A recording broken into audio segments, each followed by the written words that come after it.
Hey everyone, welcome back. In this tutorial, I'll show you how to fix Vercel DNS configuration on Vercel in 2026. So if your custom domain is not working, showing DNS errors, or your site is not connecting properly, this guide will help you fix it step by step. First, open your Vercel dashboard and go to your project settings. Then click on the Domains section and check if your domain is added correctly. Next, go to your domain provider like GoDaddy, Namecheap, or any registrar you use, and open the DNS settings panel.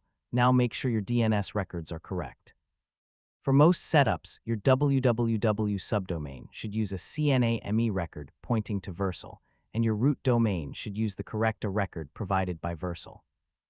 Next, carefully remove any old or conflicting DNS records. Old hosting entries or extra records can block your domain from verifying.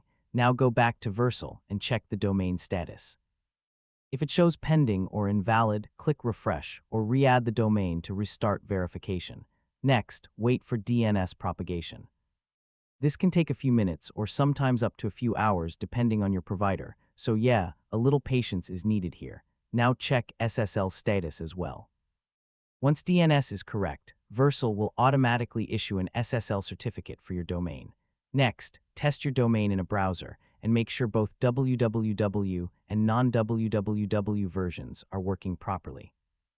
Finally, if it still doesn't work, clear your cache or try opening the site in incognito mode. And that's it. You've successfully fixed Vercel DNS configuration issues. Now your domain should be fully connected and working properly.